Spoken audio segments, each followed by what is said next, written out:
Welcome back to the 2015 North American International Auto Show.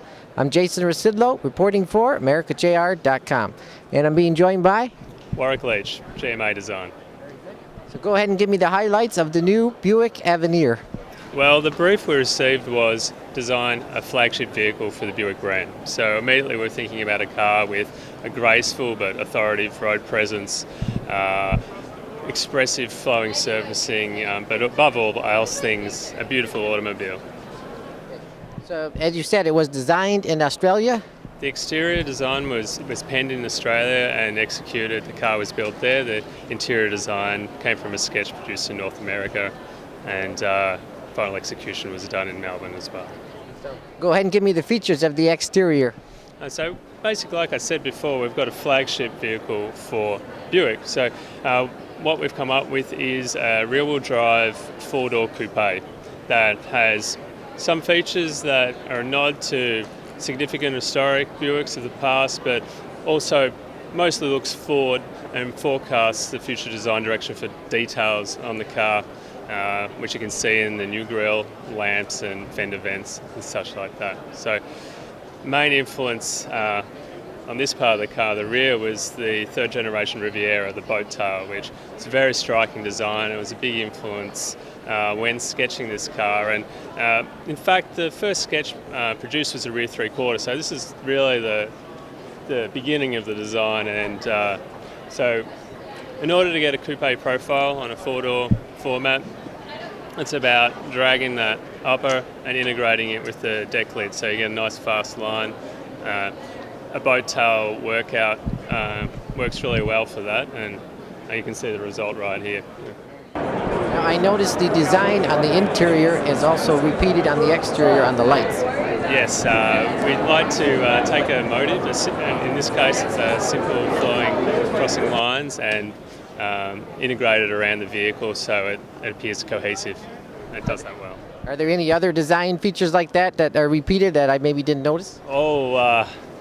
Well, it's a consistent Buick form language, graceful arcing lines around the car, expressive volume surfacing in between. Designers and clay sculptors particularly love working on Buicks. It's a nice brand to work with. Now, I understand this is a concept. Any chances of going into production? I'd like to see it in production, but there's no plans, and if there are, I honestly don't know of any. So, yeah. Now, what would this vehicle compete with if it was to be made? Oh, it's in the premium luxury segment. So it is a driver's car. You know, you've got performance rear-wheel drive. I could name a few, but yeah, that's where it's at. And I'm being joined by, what is your name and title? Liz Wetzel. I am the Buick Interior Design Director. Very good. So go ahead and talk to me about the interior here. Okay, the Buick Avenir, this interior design really exemplifies everything that's about Buick design vocabulary. It flows from IP to door to console. It has sculptural, beautiful surfaces. And really, when we started this brief, you know, Buicks have always been about beautiful sculptural design.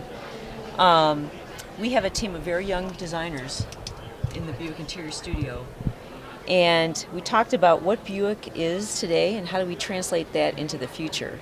So the brief was really to these young designers, create an interior that you would love. So this is the result, and what you see here is a very clean, very pure design. When you look at this interior, one of the effects we wanted to portray was, or feelings we wanted our people who get into this vehicle to come out with, are this feeling of well-being. You know, this feeling like when I get in here, I'm in an environment that puts myself at ease. The interior flows, the surfaces are detailed, it's not jarring, it's not aggressive, and that's all to get this sense of well-being. All right. Now, can you talk about the center display here? Yes. This is a large 10-inch display. In our infotainment system, if you look, there's not a lot of buttons or knobs. It's very clean, again, to reduce the visual clutter. but it's the HMI, the interface is very intuitive. We call it an effortless experience. So when you get into your vehicle, your personal device immediately syncs with the car. Okay. So all of your music, your downloads, your contacts, all your favorites all sync immediately with the car. So it's totally seamless. Can you give me a demo of that? Well, this is purely the concept, so it doesn't really work. But that's the thinking behind it and where we want to go into the future. You can push some of the buttons on it. It's really just a mock-up, yeah. So this is purely it's a concept vehicle. Now talk about the dashboard there. It looks kind of futuristic.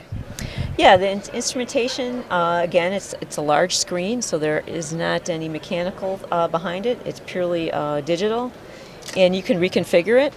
So whether you want to look at your speed or you want to look at navigation or anything that would be in the center stack, you can also translate into the right in front of you. So there's a button, then you can switch between the two displays. Yes. All right, very good. Now talk about this gear shifter here. Yeah, this is an electronic gear shift. We call it ETRS. The great thing about electronics is it's more precise, and it enables you to have this storage underneath. You lose the mechanical elements that you had in the old traditional mechanical shifters, and it enables you to get a lot of space and flow. And that's, by the way, something else about this interior design is just like in interior designs for your homes or architecture, these open concepts with flowing space is key to making an interior feel light and futuristic and modern. And so when you look around here, there's a lot of these flowing elements and open space to get the space to flow through. One example is this console with this large open space that moves from the very front of the car all the way to the rear. I'll have to go down there in a minute. But Yeah. Now go ahead and talk about the seats. Are these leather here? Yes, these are leather seats, deeply sculpted seats. And what's interesting about these seats is it looks more like a piece of furniture. You've got this back cover that cradles the design, and the stitching pattern that you see in these seats, it's a repetitive pattern that you'll see also on the exterior of the car in the lamps. You'll see in the lamps themselves there's the same etched pattern. Now, is that ivory? Because there's a little piece of in between the leather there. This is a matte chrome finish. Oh. Galvano, it's chrome, but it's not as bright as chrome. It's a little bit dulled down, polished, like a polished aluminum finish. Now, the door there, I see, it looks kind of interesting there. Can you talk about that? Yeah, this again goes with that floating theme element to give the interior more visual space and flow. So it's very simple, very clean. It's there just to do what it needs to do, open and shut the door. Yet when you close it, the instrument panel seamlessly flows right into it. So you get this sense of flow. So you get this, beautiful flowing surfaces that go right from the instrument panel into the door and even into the B pillar. Goes all the way around. Goes all the way around. Nice. Now, the mirror here, that's also something interesting here. It looks like the rearview mirror. Yeah, it's very minimalized, right?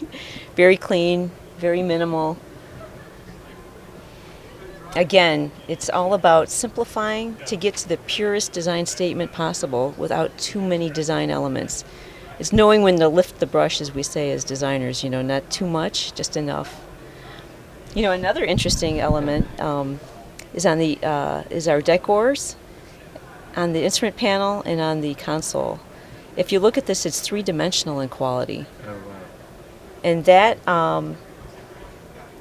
the inspiration behind that was, it's nature-inspired. It was actually sand. The pattern that sand makes on a beach after the water has run over it, it leaves behind this rippling pattern. And our color and trim designers took that as inspiration and came up with this very innovative and modern three-dimensional decor. So now was this designed in California then? This was actually, the interior was designed in Detroit by our studio. However, it was built by our team in Australia. Oh. They built the concept vehicle.